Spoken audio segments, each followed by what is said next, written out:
नमस्कार. मुक्काम पोस्ट सिंधुदुर्ग या माझ्या यूट्यूब चॅनलवरती मी सावली तुम्हा सर्वांचं अगदी मनापासून स्वागत करत आहे. आज मी रवा आणि मैद्याचा वापर करून इथे मी मँगो केक बनवला आहे. तुम्ही पाहू शकता केक किती दिसायला छान दिसतो आहे आणि पटकन होतो. अगदी घरच्या साहित्यात होणारी रेसिपी आहे. इथे मी तुम्हाला केक कट करून दाखवते. बघा केक मस्त आपला बेक झालेला आहे. तुम्हाला मी एक दाखवते काढून. तुम्ही पाहू शकता. हे बघा कलर बघा किती सुंदर आलेला आहे आणि एकदम असा स्पॉन्जी केक झालेला आहे. हे बघा पाहू शकता तुम्ही. मस्त दिसतोय दिसायला. तुम्ही पण पटकन घरच्या घरी ही माझी रेसिपी ट्राय करू शकता. चला तर मग आपण वेळ न घालवता आपण ह्या मँगो केकच्या रेसिपीला सुरुवात करूया. मँगो केक बनवण्यासाठी ना मी इथे एक मोठा हापूस आंबा घेतला आहे. तुमच्याकडे छोटे असतील तर तुम्ही 2 घेऊ शकता. आता हे मिक्सरच्या भांड्यामध्ये मी घालून घेणार आहे. आपल्याला ह्याचा पल्प बनवून घ्यायचा आहे.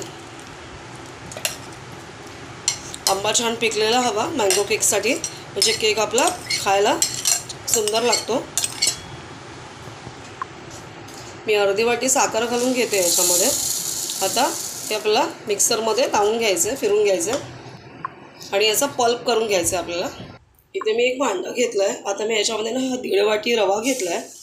मी आधीच मिक्सरला ग्राइंड करून घेतलं, तो मी इथे घालते.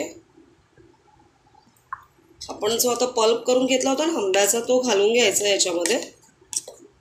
मस्तपैकी छान असा पल्प झालेला आहे. तर आपल्याला हे असं सगळं मिक्स करून घ्यायचं आहे व्यवस्थित.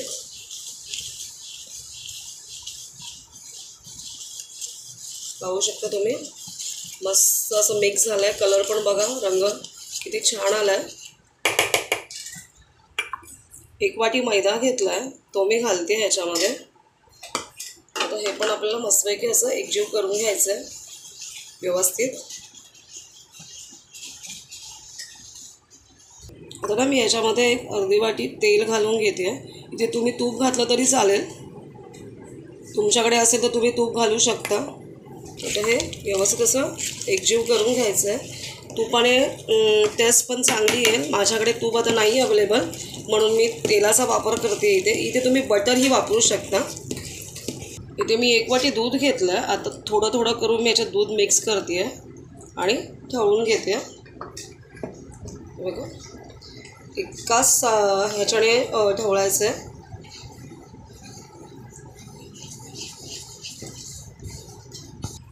मी असं थोडं दूध घालून आहे ना हे असं ढवळून घेते. आता इथे मी जवळजवळ 1/2 वाटी दुधाचा वापर केलेला आहे.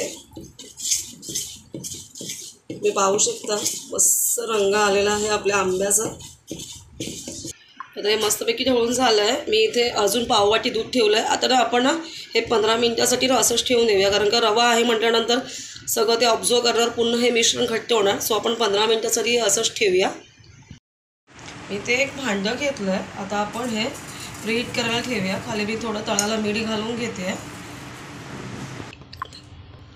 मी हा स्टीलचा स्टँड आहे, तो मी याच्यामध्ये ठेवून घेते.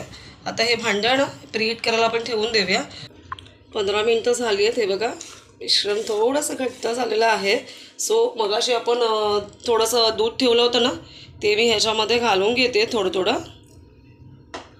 आणि आपल्याला पुन्हा तसंच मिक्स करून घ्यायचं आहे. जास्त पातळ मिश्रण नाही करायचं आहे. 1 वाटी दूध घेतलं होतं ना, हे बघा थोडंसं दूध शिल्लक राहिलं आहे. आता एवढंसं दूध पुरे आहे, ते आपण घातलं आहे ना तेवढं दूध पुरे आहे. आपलं मिश्रण हे बरोबर केकसाठी परफेक्ट असं झालेलं आहे. पाहू शकता तुम्ही. हे बघा व्यवस्थित असं ढवळून घेते. इथे मी एक भांडं घेतलं आहे. तुमच्याकडे कोणतं असेल ते तुम्ही घेऊ शकता. आणि मी तळाशी ना बटर पेपर लावला आहे. सो मी आता ह्याला तेलाने ग्रीसिंग करून घेते, जेणेकरून आपला केक आहे ना पटकन असा मोकळा व्हावा म्हणून करून घेते.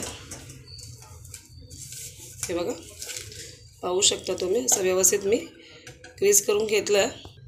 मी इथे 1 चमचा बेकिंग पावडर घालून घेते आणि 1 पाव चमचा मी बेकिंग सोडा घालते. आता आपल्याला मस्तपैकी हे असं मिक्स करून घ्यायचं आहे. आणि हे मिश्रण फटकन आपल्याला आपण जे भांडं घेतलं ना केक बेक करण्यासाठी त्याच्यामध्ये घालायचं आहे. आता मी हे मिश्रण सगळं ह्याच्यामध्ये घालून घेते. मस्त आपलं हे मिश्रण हलकं झालेलं आहे. तुम्ही पाहू शकता मस्तपैकी असं पडतं आहे. हे असं व्यवस्थित डॅप करून घ्यायचं आहे की कुठे आपल्याला एअर वे पकडली पाहिजे. हे बघा असं डॅप करायचं आहे.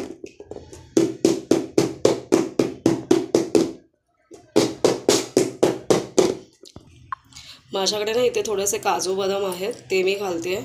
तुम्हाला इथे आंबा घालून घ्यायचा असेल ना आंब्याच्या छोट्या छोट्या फोडी घालून घेतल्या तरी चालेल. मी हे काजू बदाम घालते आहे किंवा छोटी घातली तरी चालेल. तुमच्या आवडीनुसार तुम्ही घालू शकता. तुम्ही पाहू शकता केक किती दिसायला छान दिसतो आहे. खायला पण तितकाच छान लागतो. उन्हाळ्याची सुट्टी लागली आहे, मुलांना सारखी भूक लागते, रोज काय करायचा हा प्रश्नच पडतो. सो म्हणून मी आज ठरवलं की आपण आज मँगो केक बनवूया. सो आता आपल्याला हे मिश्रण आहे ना आपण जे मगाशी भांडं ठेवलं होतं ना प्लेट करायला त्याच्यामध्ये ठेवून द्यायचं आहे. याच्यामध्ये ठेवते आणि एक 45 मिनटं आपल्याला हा मंद आचेवरती बेक करून घ्यायचं आहे. मी ते झाकण ठेवून घेते. आता 45 मिनटं हा छानपैकी बेक होऊ दे. चला 45 मिनिट्स झाली आहेत. आपण बघूया आपला केक बेक झाला आहे का. मी हे माझे टूथपिक आहे त्याच्यात मी टाकून बघते. पाहू शकता इझिली आतमध्ये जातं आहे आपला. इथे केक मस्तपैकी बेक झाला आहे. तुम्ही पाहू शकता दिसायला किती छान दिसतो आहे. मस्तपैकी फुलून पण आला आहे. रंग बघा किती छान दिसतो आहे. आता हा ना थंड होऊ दे. आपण थंड होईपर्यंत वाट बघूया. तुम्ही पाहू शकता केक आपला बेक होऊन रेडी आहे. दिसायला खूप छान दिसतो आहे. खायला पण तितकाच छान लागतो. अगदी सॉफ्ट असा केक तयार झालेला आहे. तुम्हाला ही जर माझी रेसिपी आवडली तर तुम्ही नक्कीच ट्राय करा. अगदी झटपट होणारी रेसिपी आहे. घरच्या साहित्यामध्ये होते आणि बाजारात खूप सारे आंबे आलेत त्याचा मी वापर करून हा मँगो केक बनवलेला आहे. खायला पण तितकाच चांगला लागतो. चला तर मग माझ्या ह्या व्हिडिओला लाईक करा, कमेंट करा, माझा हा व्हिडिओ शेअर करा आणि बेल आयकॉनवरती क्लिक करा की जेणेकरून मी नवीन रेसिपी टाकेन त्याचं नोटिफिकेशन तुम्हाला मिळेल. आता मी तुमची रजा घेते. Bye bye.